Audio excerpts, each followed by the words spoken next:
Salam Dewi Kayangan. Salam Dewi Kayangan. Selamat siang. Hari ini kita berada di lokasi tanaman jeruk Pak Ketut Ngepil di Desa Pukuh, Kecamatan Susut, Kabupaten Bangli. Nah, di sini Pak Ketut Ngepil adalah pelaku pengguna dari produk Dewi Kayangan. Selamat siang Pak Ketut. Selamat siang.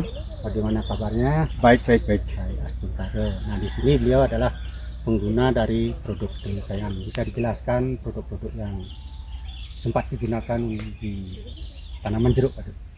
Kisah awalnya, kalau kami setelah habis panen, awal ceritanya habis panen kami mengocor dengan pupuk mastopol, ganda sel hijau, diselang-selingi sama gandapan sublima gitu. Dan untuk daunnya kami pakai masalgin. Inilah keadaannya jeruknya udah 22 tahun setengah.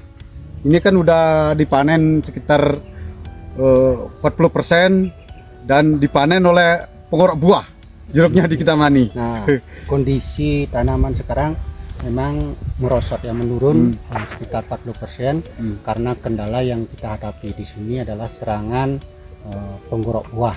Nah, di sini Pengorok buah sama kabut di Kintamani. Itulah kendala untuk penanganan daun. Nah, untuk penggorok buah ini mungkin saran Pak Tut bisa disampaikan untuk rekan-rekan petani jeruk di Kintamani, usaha kita secara teknik mekanik apa secara kimiawi, mungkin bisa disampaikan untuk Kalau pengalaman saya yang lalu kan jeruknya dikumpulin, ditaruh di tong atau di kuber. Biasanya saya udah nyari itu kupu-kupu atau ngengatnya dari setengah 7 sampai jam 9 itu. Kadang-kadang kalau kita mengerjakan sendiri kesusahan juga. Kalau nggak kita bersama-sama mengulangi pengorok buah atau lalat buah, kita harus memang gotong royong ya. Tapi kami belum bisa bersama-sama petani mengerjakan itu. Jadi harapan Pak Tut itu untuk golongan nama penggerek buah, mari kita bersama-sama istilahnya melakukan pemotongan siklus ya, dengan cara mengumpulkan buah-buah yang sudah jatuh ini, karena ini merupakan rombongan atau keluarga besar dari ulat kapar itu gitu. Nanti setelah dia dewasa, nanti dia akan tumbuh dan berkembang menjadi inangnya lagi akan bertelur di buah. Nah, ini harus kita putus bersama-sama. Nah, itu terkait dengan penggunaan pengendalian hama penggerek buah, Pak. Ya. Secara alami. Secara kimia harus disemprot pakai pestisida.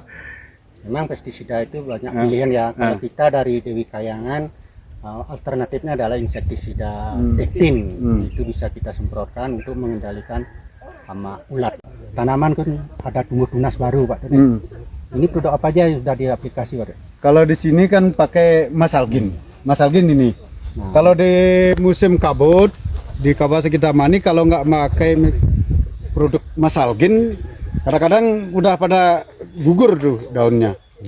Itu kehebatan masalgin. Pokoknya untuk kabut Kabupaten Kintamani harus pakai masalgin. Memang saya kan udah dari dulu itu pengalaman makainya.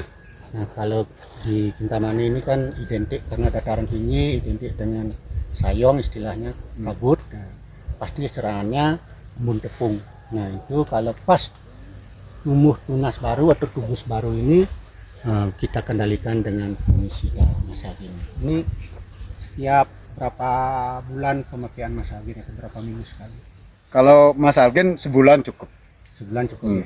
Cukup. Aplikasinya Dengan biar ada kabut atau sayongnya itu cukup. Andai pun ada serangan atau tidak, kita tetap proteksi dengan masalgin. Bisa dijelaskan berapa konsentrasi kalau saya dijadiin 3 tong masalgin. Mungkin bisa diambil. Nah, ini bisa dipakai jadi 3 tong 200 liter. 200 liter air. Ini kemasan ini 500 gram. Nah, itu terkait dengan pengendalian jamur embun tepung. Nah, kemudian kalau dari sisi kualitas buah penggunaan mastopol itu menurut Pak Tut gimana? Bagus, tapi saya ngocor di bawah. Kalau pengocoran itu di musim panas apa di musim hujan? Biasanya kalau kita kocor rutin dari bulan 3-4 sampai panen. Itu rutin Itu setiap. karena saat pengisian buah itu kan penting. Supaya nggak rusak biasanya tanaman gitu. Untuk pengisian buah. Saat pengisian buah, justru saat pengisian buah, Buah itu penting. tanaman membutuhkan nutrisi lebih banyak kan. Iya, iya. Karena kondisi tanah kering, apalagi kayak di sini agak berpasir, perlu dilakukan pengocoran ya. Penyiraman. Jadi efeknya terhadapnya ke buah. Nah, ini kan pas tanaman sudah berumur, ini Udah banyak yang dipanen. Oke, baik, terima kasih Pak Ya, Ket atas informasinya. Mudah-mudahan produk Dikayang ini menjadi solusi bagi rekan-rekan petani di Kecamatan Kintamani. Ya, memang Sukses memang selalu. oke, DWK-nya memang oke.